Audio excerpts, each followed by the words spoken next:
Hey,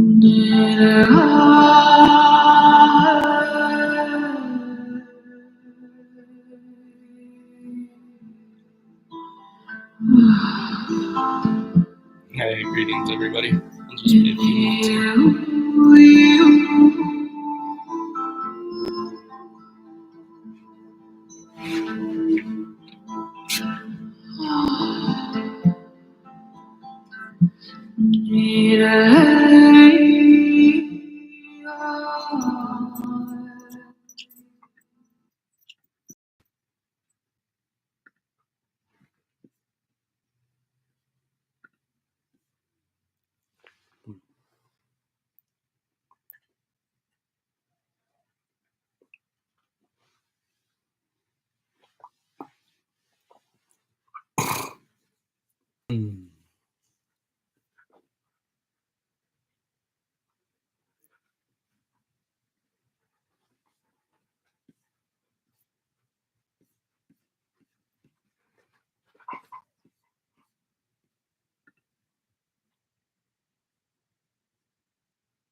Okay, we'll just wait a few more minutes for some more people to join.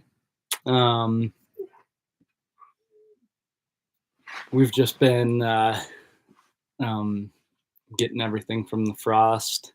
We've had frost for about maybe 4 nights total now over the past week. And so we're getting crops in. Our tomatoes, we've covered a few of our tomatoes, and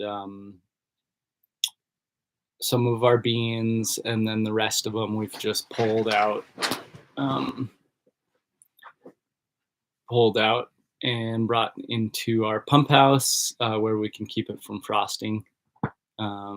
So we utilize kind of a season extension method where you can pull the entire plant and just let some of the last fruits ripen on the vine. And that's pretty effective. Things have to be to a certain stage. If they're barely developing, then pulling the whole plant won't really make them develop all the way. But if they're fully developed but not dry, or they're depending on the species getting close to development, then you can just extend that. And sometimes with fruits that are underdeveloped, if you can pull the plant, you can get viable seed. That seed might not be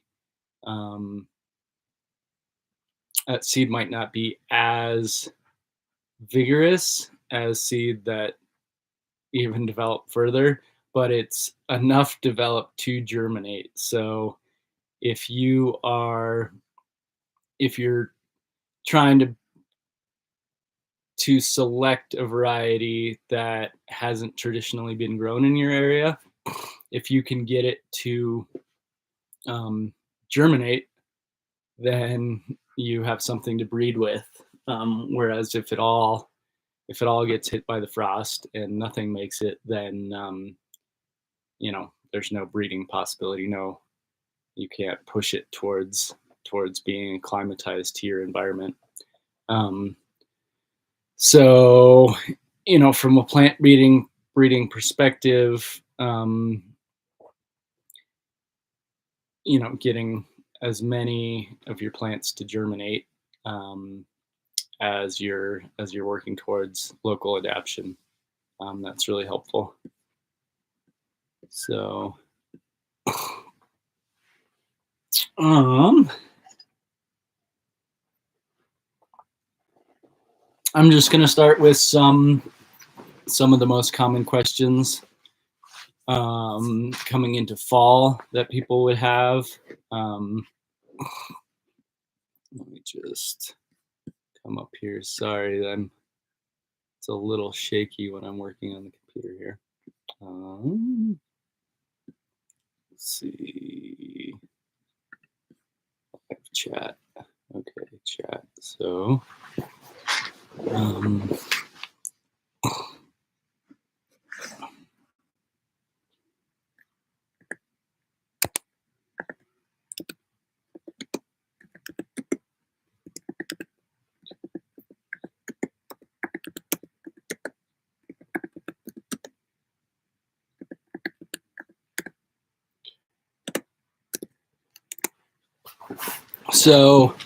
one of the first and simplest questions is, how do you protect your crops from frost? We've worked, an entire season to get things to mature to the stage that we can, and frost is coming. Frost has already come for us, but when you're anticipating frost, you really want to get your harvest in. So one of the easiest methods is just to cover your plants. There's plenty of agricultural stuff you can use as far as row cover, they call it, long rolls of different material you can put over your crops, or tarps.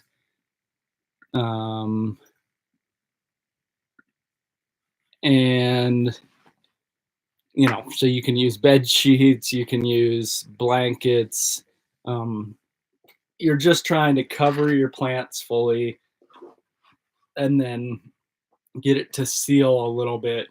It's not going to seal, but get that covering as close to the ground as possible around the plants. If you cover it well, and then you've got one side where all the warm air can just exit, then it's going to do something, but you're really trying to hold that warm air in, and you're utilizing the warmth from the soil to keep the air in the in your little blanket warmer. So in extreme situations, you put your covering over, and then you would put rocks or some kind of barrier on top of it against the ground, and that just makes it so there's less circulation of air from the outside. Charlie, my dog's getting a little excited. So long story short, you're covering your plant and you're trying to seal it to the ground with weights. You can either do clumps of dirt or buckets or rocks, boards, anything to kind of seal it in there. And then if you have high daytime temperatures, you're going to want to at least consider taking off the cover during the day. I left some on our tomatoes during the day, and they're just swelling, and some of them are cracking more. So depending on whether you're wanting to use your harvest for seed or whether you're wanting to use your harvest for edible vegetable, then you can do accordingly. And one other thing you can do if you really want to extend, if you're going to get quite cold weather, you can actually put hot water jugs. You can fill a 5-gallon jug with hot water and stick it under the tarp or under the covering, so that you're adding warmth to that. You're not only using the soil warmth, but you're creating more of a little greenhouse effect in there. So we'll do that sometimes. Generally, just covering it's enough for those first few frosts because the ground is still warm. It's enough for those first few frosts because the ground is still warm. So you're benefiting from the ground warmth there. So one of the other things that you can do is literally take the plant out of the field. And so you're removing the plant and as much of the vine as possible. The roots are okay to bring with it too. Like I said before, depending on how developed your plant is, the more of the whole plant that you take, the more likely that it's going to be able to bring the nutrients from the plant stock and bring it out into the fruit, which will help ripening as well as seed development. So that's a couple tips on how to extend your harvest beyond frost. And so, yeah, if anybody has any specific questions about that, somebody's coming in. And, if you're watching this later, feel free to reach out to us. So, yeah, I was just mentioning ways of covering your plants with tarps, with sheets, blankets. There's a lot of agricultural products out there, as well as just things you can do from the materials you have on hand. I'll even take planter buckets and put it over my plants, like, a gallon pot or a 5-gallon pot, and you put it over the entire plant, and then you cover that with a blanket or something. So the more layers you can have around each plant, the more likely you're going to get it to survive, and then ultimately produce viable seed and fruit. So let's see if there's any other questions in the chat. So we've brought a lot of our harvest into our pump house, and so we've got the plants, the whole plants, and then different fruits at different stages. Let's see, are there plants that will survive? So let's just, I'll finish this thought and then I'll get to that question. So yeah, we've got plants in the pump house and we've got fans on them, so that we're getting good circulation and that they're drying down, and we're sending all that nutrient to the fruit. And so we'll pull it out occasionally out of the area that's not freezing. We'll lay them out and let them dry more out in the open, just because we have so much material all clumped together. So Debbie's asking what plants will survive without protection with a frost. It depends how low. We've been kind of around 28, I think, it's been our low, maybe a little bit lower in spots of the field. Some of our flowers, some of our cosmos, our kales, our lettuce, a lot of the mustard family, the Swiss chard, they're all doing fine with the frost. The arugula seems to, I think it'll look like it gets frosted a little bit, but it won't die back fully. So, anything in the mustard family, anything like lettuce, kales, a lot of your root crops won't be affected by your initial first frosts. Carrots and beets and parsnip, they only get harmed if once the soil cools down. So the soil is really warm still right now. So anything that's below ground likely won't be affected by these early frosts. And peas are also another one that can handle frosts, kind of where we're at. Fava beans, they can handle that. I think that's most of it. A lot of the perennials and herbs. So our chamomile looks fine. Our calendula is starting to see. It looks like it's being affected, but it's not being killed. And then some of our other flowers. Let's see, what do we have? We have tarragon that looks okay. Yeah, a lot of the more perennial things, even if they're dying back a little bit, they'll still survive.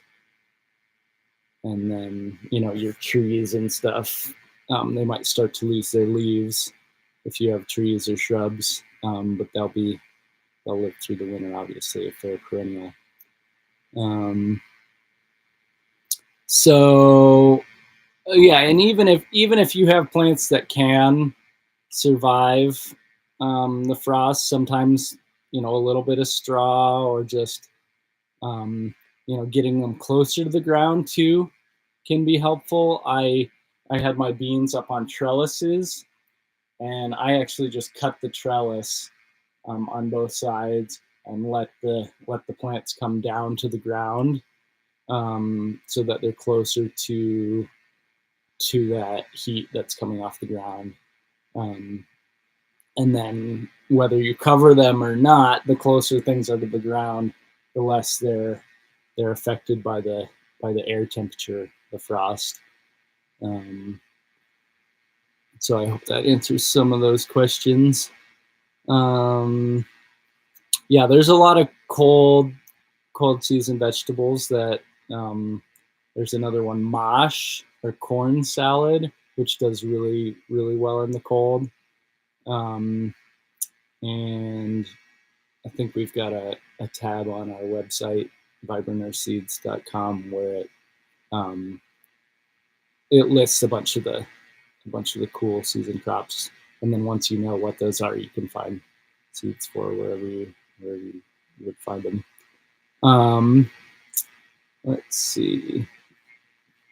I'm just going to check to see if anybody else is trying to get on through the email.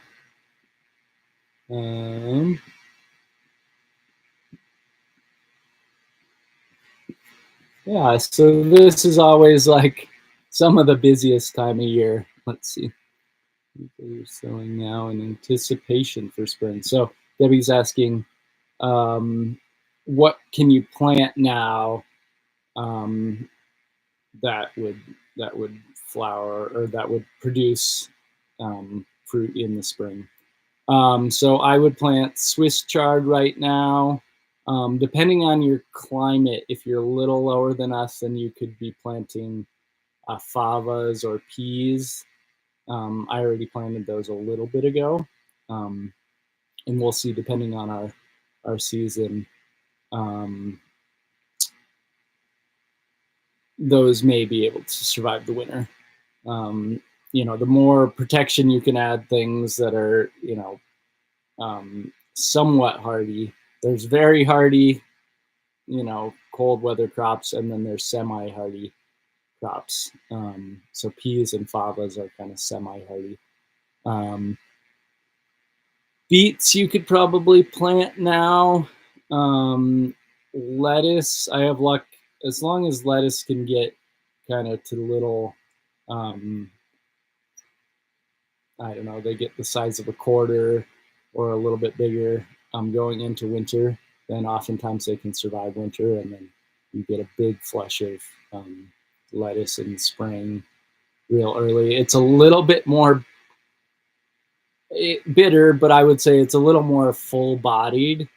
Your lettuces and some of the greens, if they go through the entire winter, they don't grow very fast, so all that nutrients kind of compacted into the slow-growing leaf uh, during the winter. So if you do plant lettuce now, it might not be as tender as the lettuce you would plant early in the spring, but you know, I definitely believe that that's a sign of the nutrients, that they'd be really potent in different minerals and stuff if they're growing really slowly over the winter.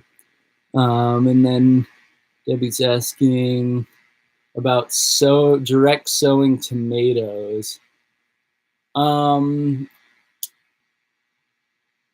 So you can be a little more specific about whether you're thinking about direct sowing them outside or in trays. Tomatoes are really delicate, so direct sowing them now outside, um, you might have some luck where they would kind of start again on their own in the spring. But generally, that it might be an interesting experiment if you have plenty of seed. But generally, we want to sow tomatoes in a really warm environment so that they grow quite rapidly at first, and then transplant them out. Yeah, I would, if you really want to try to direct sow outside with tomatoes, I would do it in the spring. Um,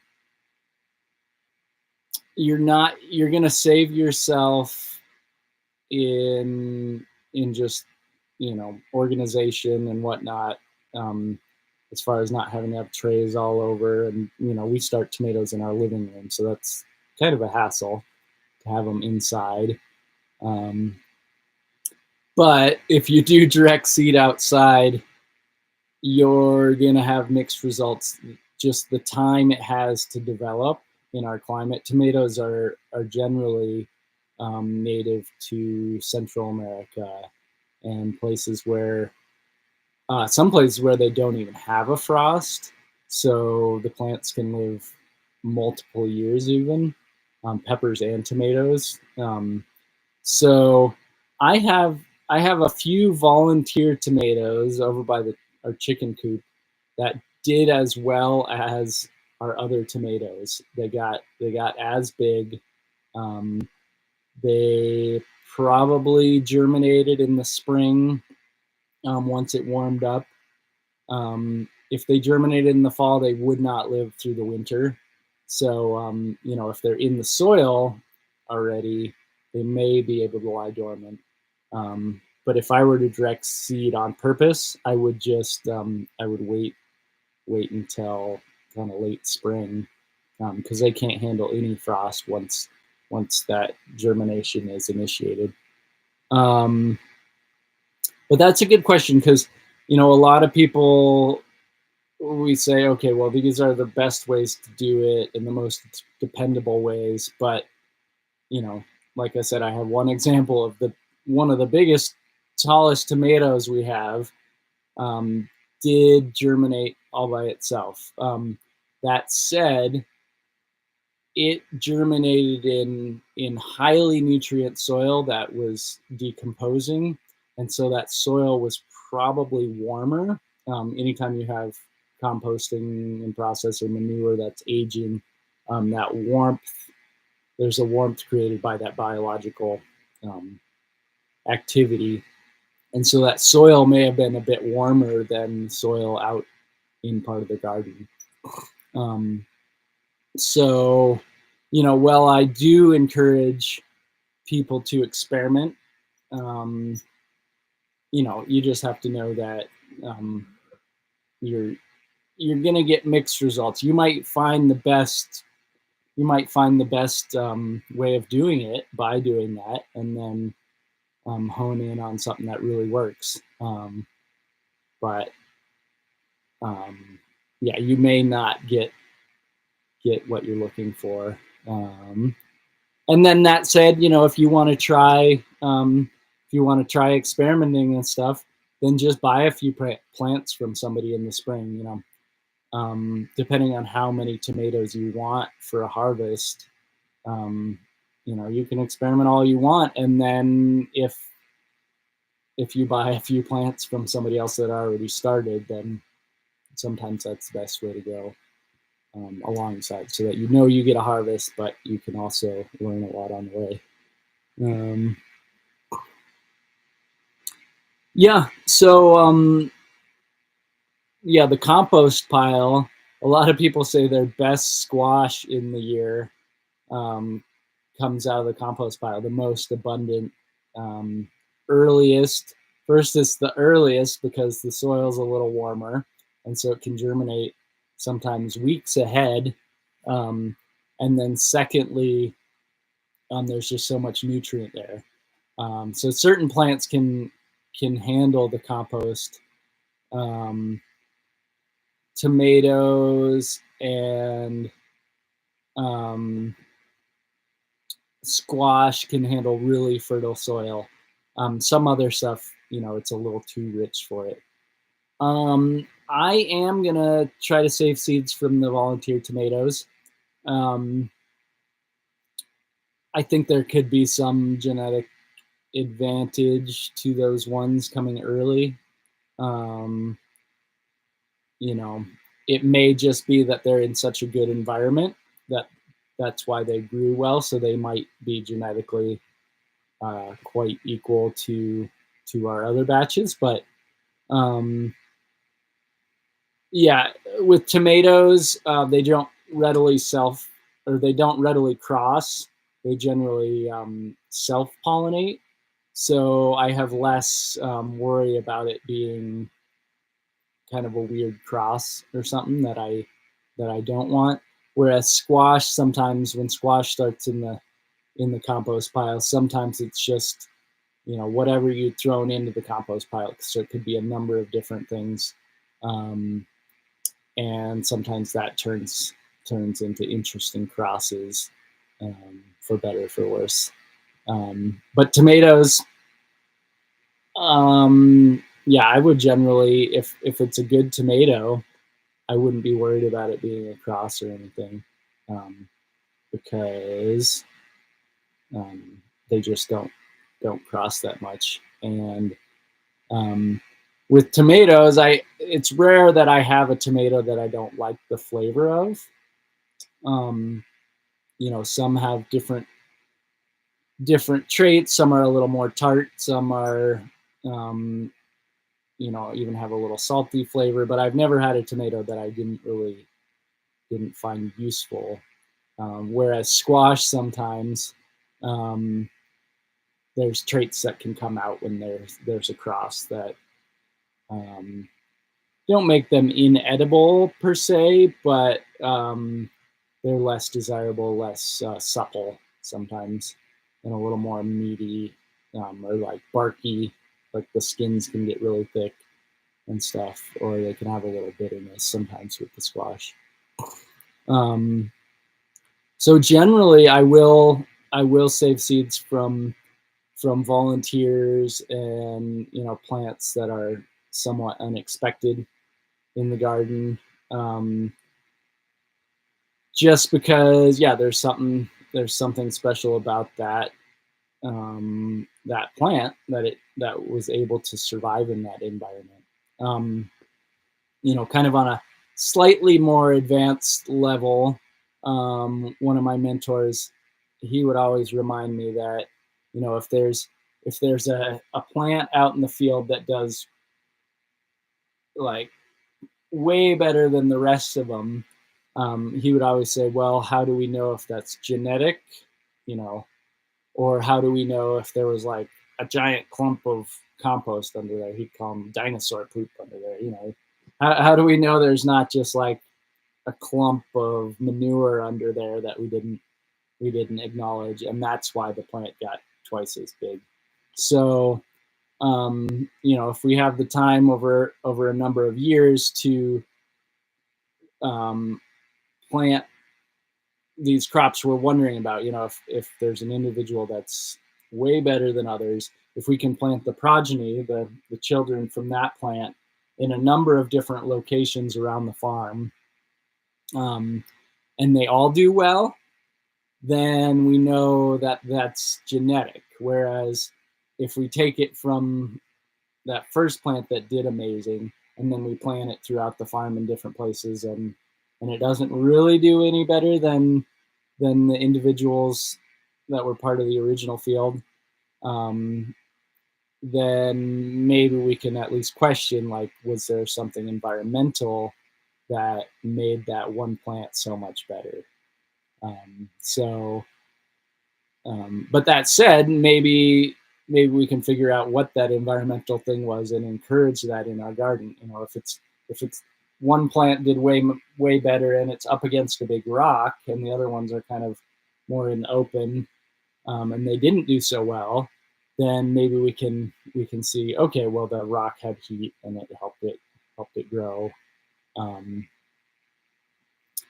and then so we can learn about genetics as well as learning about environment, and then cater to getting the best harvest through those two avenues.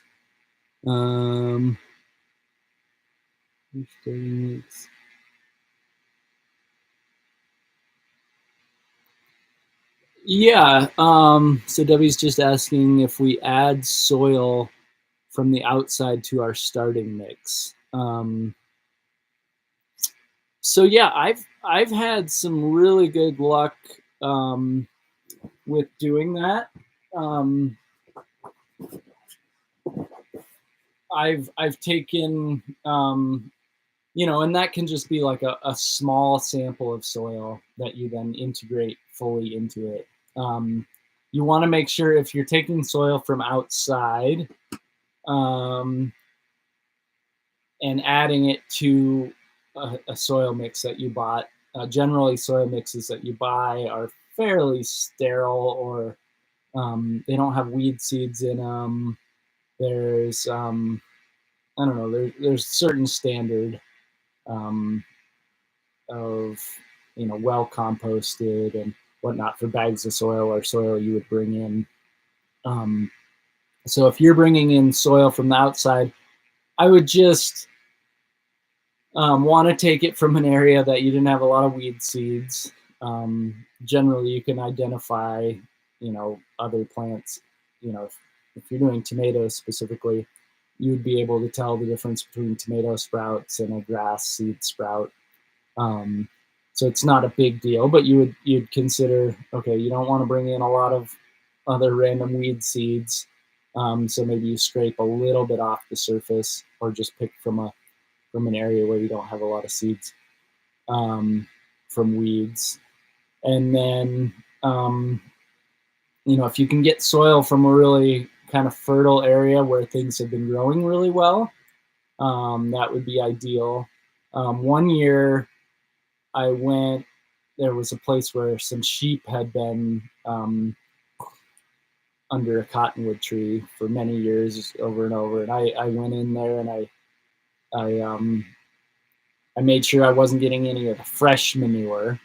So I uncovered, the first inch or so, and then I got some of that soil from underneath, and I sifted it, and so it was kind of like aged sheep manure under these trees that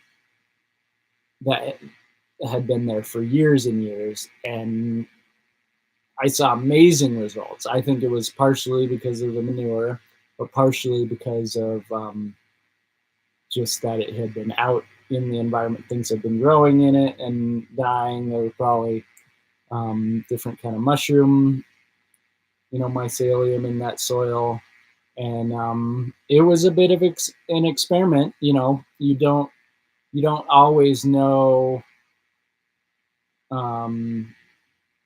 Well, I guess if it's from your garden, you do know pretty well. But in that situation, I was kind of taking a chance, and it really did help. The sprouts just leaped out of the ground. It was pretty phenomenal, and they did really well. So um, I think that's a great idea. You know, it's if we're willing to take some chances, um, then we end up having some pretty amazing results. If we just want to work with like sterile soil from the grow store or whatever from the nursery, then we have kind of this dependable, um, I don't know, mediocrity where it's like dependably it will survive, but if we can work with more living soil, then I would say we're going to have better results, and then occasionally we're going to have some unexpected results. So um, I think that's the only thing is anytime we're being a little more creative, I think generally we're going to have great results, but then some unexpected results. Um, and that's the case with fertilizers, with adding anything to your soil. Um, you're starting to add more variables, and so for the most part, that's a great thing. But the main thing is observation. That if you do add stuff, just try to make a mental note or write down a note of where you got that from, um, and and then if you have good results, then try to do that again. If you have bad results, it's um, good to be able to look back and try to trace some of the reasoning behind that. So yeah, one thing on the kind of the microbes and stuff.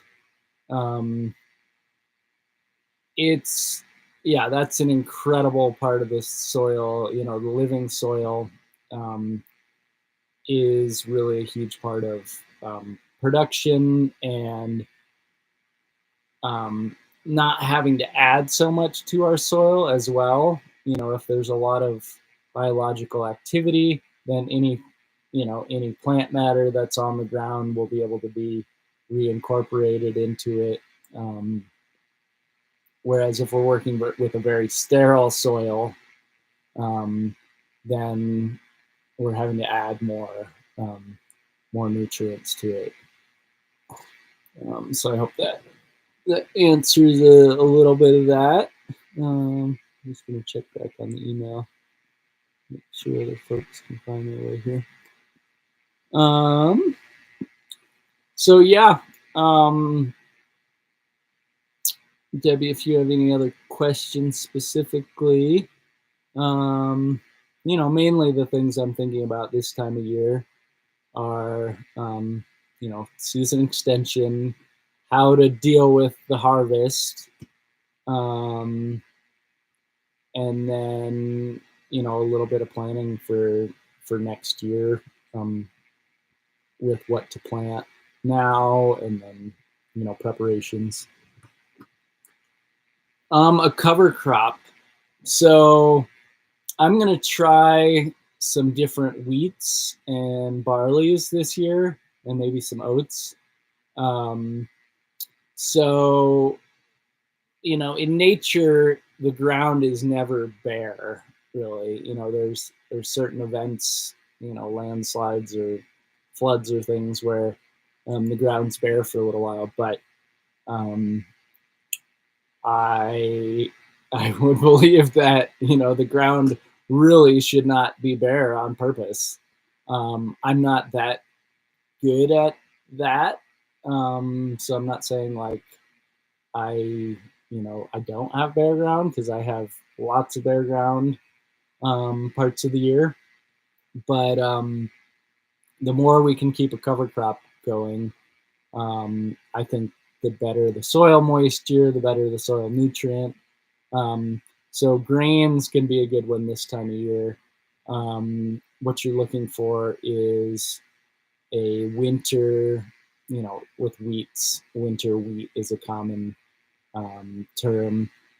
There's something called triticale, which is a wheat and rye cross. And when you cross wheat and rye, they have really vigorous plants, but they don't produce viable seed, which I don't know. I have my mixed ideas of that, of course, but it's like they can produce really, really vigorous plants, but then they don't reseed. So that has its benefits to having a cover crop that grows, good leaves, a lot of biomass, but then you're not trying to like weed out your grains later that fall and germinate.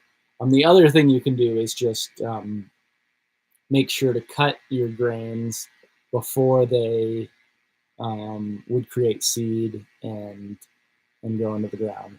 So I don't think there's big worries on a small scale about growing any grain.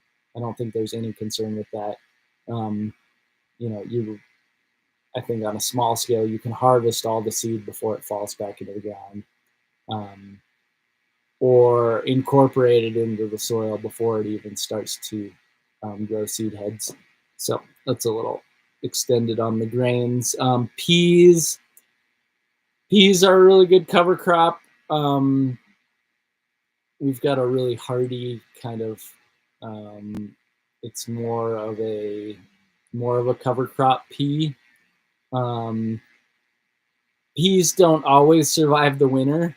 I think some of the more kind of wild varieties of peas, compared to like your real tender, nice, juicy, edible peas, your more, I don't know, kind of fertilized type peas, and I can't think of the kind of the term right now, but if you look up cover crop peas, vetch also is something in the pea family, and that's a really good cover crop. Yeah, so anything that's cold hardy, could be used as a cover crop. You could even sow arugula, or as you start saving seeds, you end up with a lot of certain things, and so it's not a big deal just to use that as a cover crop. Austrian peas. I'm not super familiar with Austrian peas. Let's see. So I'll just look it up. Sorry for the shaking.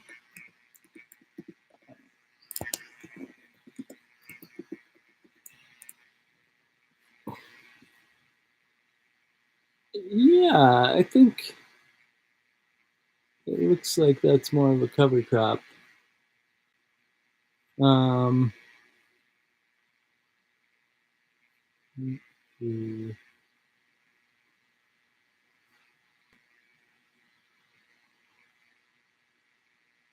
Yeah, here I'm seeing like, it's called Deer Creek Seed Company, but they've got 5 pounds for $20. So that's 5 pounds will cover quite an area. So that's got to be some kind of cover crop pea. Winter pea.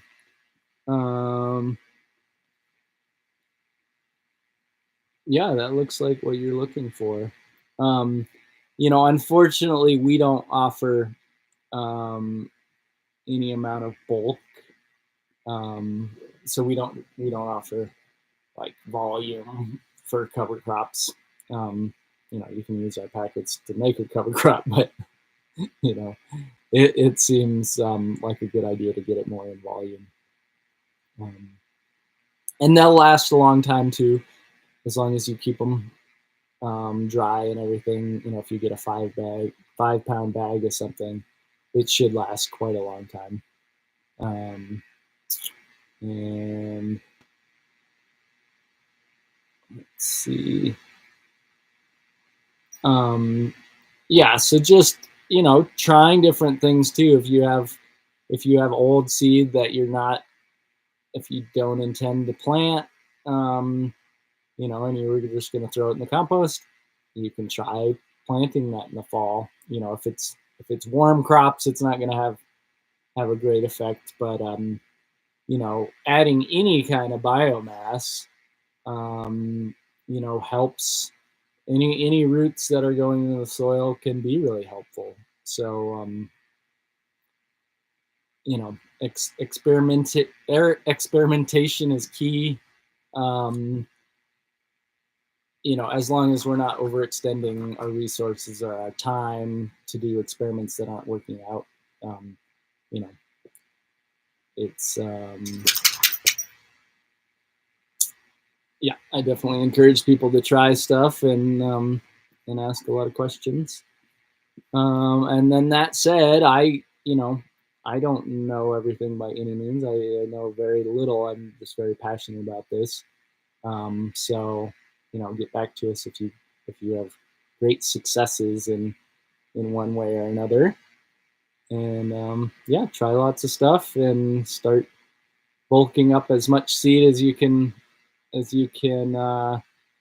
harvest, so that you have lots to experiment with and lots to give to other people to experiment with. So, all right. Well, thank you, Debbie. And for anybody who sees this in the future, this is for educational purposes only. So you cannot use this without our permission for anything else. And if you have any questions, reach out to us and we'll do the best we can to support you.